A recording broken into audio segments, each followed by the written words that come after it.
فرماتی ہیں وہ مسجد نبوی شریف سے جو بھی سن کے آتے مجھے گھر آ کے سنایا کرتے۔ ایک دن وہ مسجد سے حدیث سن کے آئے تو بڑے خوش تھے اور آ کر کے مجھے کہنے لگے کہ ام سلمہ آج میں ایسی بات سن کے آیا ہوں کہ تم بھی اس پہ عمل کرو گی تو اللہ تمہیں بڑا ہی اجر عطا کرے گا۔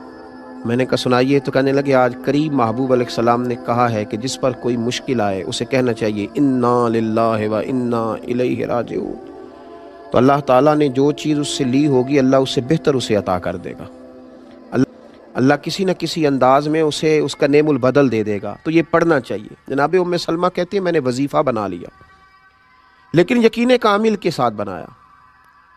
میرا ضمیر اس بات پر مطمئن ہو گیا کہ واقعی اللہ نے جو لیا ہوگا اللہ اس سے بڑھ کر مجھے عطا کرے گا۔ آپ فرماتی ہیں وہ شوق، وہ ذوق، اس دلچسپی سے میں پڑھتی اور میں نے اس کا ایک بار نہیں 20 بار تجربہ کیا کہ میں جب بھی اس کو پڑھتی تو میرا جتنا نقصان ہوا ہوتا اس سے بہتر چیز اللہ مجھے عطا کر دیتا۔ فرماتی ہیں مجھ پر ایک ایسی مصیبت آئی جو میں کبھی سوچ نہ سکتی تھی، میرے شوہر جناب ابو سلمہ انتقال کر گئے اور ایسا شخص چلا گیا، ایسا شخص اٹھ گیا جس کی لوگ مثالیں دیتے تھے۔ حضرت ام سلمہ رضی اللہ تعالیٰ عنہ فرماتی ہیں میں بڑی پریشان ہوئی۔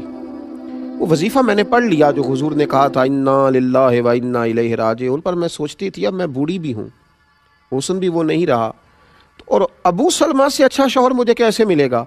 اور محبوب کے اس فرمان پر بھی یقین کامل تھا کہ اللہ بہترین نعم البدل عطا کرے گا۔ جناب ام سلمہ رضی اللہ تعالیٰ عنہ کہتی ہیں میں اپنے بچوں کے درمیان پریشان بیٹھتی تھی، میری عدت گزری۔ مسلمانوں جب یقین کامل ہوتا ہے تو پھر جناب ام سلمہ کہتی ہیں اللہ تمہیں ایسا نوازتا ہے تم نے کبھی سوچا بھی نہیں ہوتا۔ آپ فرماتی ہیں کہ میرے گھر میں اتنا بڑا اعزاز مجھے ملا کہ خود اللہ کے محبوب علیہ السلام تشریف لائے۔ میں سوچتی تھی ابو سلمہ سے اچھا شوہر کیسے ملے گا، تو نبی پاک علیہ السلام نے مجھے آ کر کے کہا کہ ام سلمہ میں تیرے ساتھ نکاح کرنا چاہتا ہوں۔ کہتی میں اس قدر خوش ہوئی کہ میرے آنسو بہہ گئے۔ میں نے کہا کہ محبوب کی بات پر یقین کامل نے مجھے اتنا نواز دیا کہ میں کہتی تھی ابو سلمہ سے اچھا شوہر کیسے ملے گا، اور رب کریم نے مجھے ساری کائنات سے اچھا شوہر عطا کر دیا۔